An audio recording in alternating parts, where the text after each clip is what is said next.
Am I the asshole for stealing $10,000 from my best friend? So, back in 2020, when the pandemic started, my best friend had got laid off from her job. Me, I kind of already worked from home, so as far as working, I never got laid off. Since she was out of work, she was trying to find new ways of making income, and one of them was starting a business. She wanted to start a nail business, which, by the way, this girl could not do nails.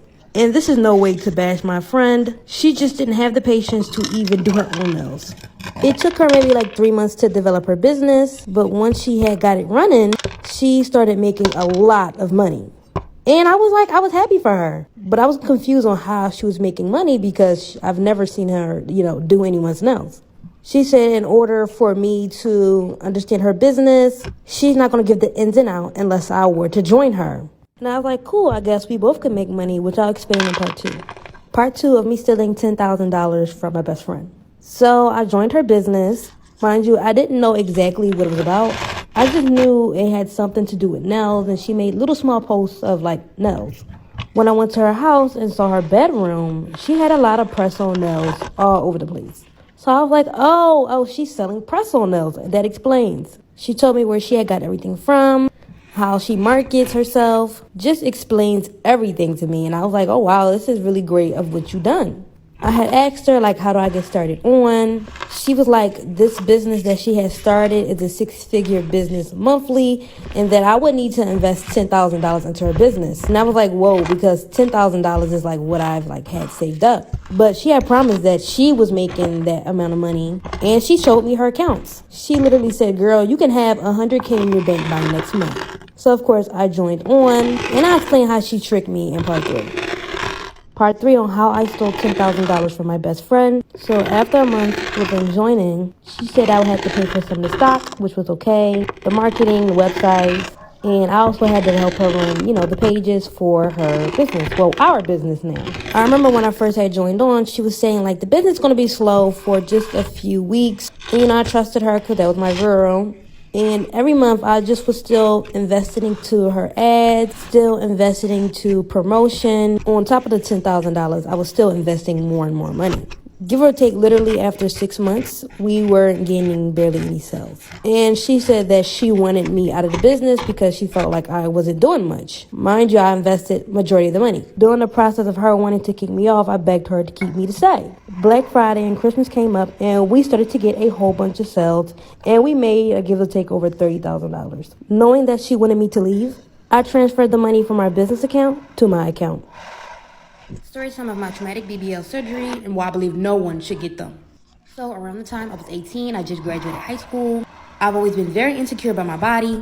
I used to get teased because of it. My legs were like pencil thin and my stomach was like a balloon. I tried working out and building glutes, but they would never grow and my stubborn stomach fat wouldn't move. So for the rest of the year, I saved up and started searching for the cheapest doctors because I couldn't afford to get a BBL. So I came across this one website, and the doctor was in Turkey. He did BBLs for as little as $3,000. So I asked my friend if she could come, and I scheduled an appointment a few months later. Went through a consultation and all that. As the time get closer, I started to do my research, and there's not many reviews, which should have been a red flag.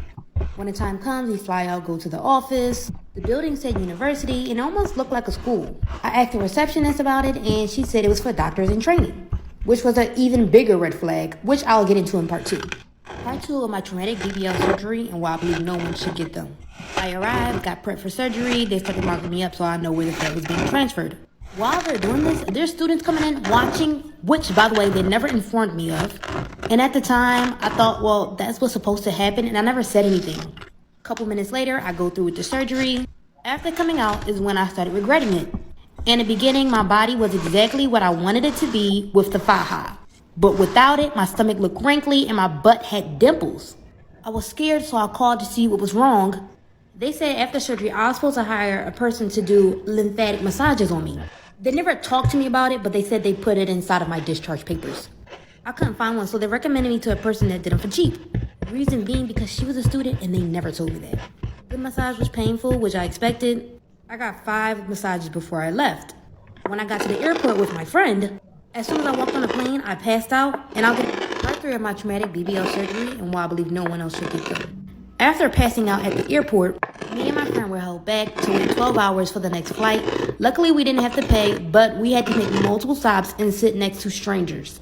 I was in extreme pain even after taking the medication. When I got back home, I noticed my stomach was still wrinkly and my butt was pointy. I called my surgeon about it and he said it was because I wasn't getting enough massages. So I scheduled for multiple massages, more than what I really needed. The massages turned out to be more expensive than the actual BBL. After 3 months, my body still looked disformed. I cried about it and I constantly would call the surgeons just about every week. And I believe they got annoyed because they stopped answering all my calls. And I started to reach out to them through blocked numbers. After doing more research, I found out my doctor was still a student. No one was fully certified. In the time frame I got my surgery, the facility was getting sued for someone else who got a botched surgery. If you ever get a BBL, please do your research.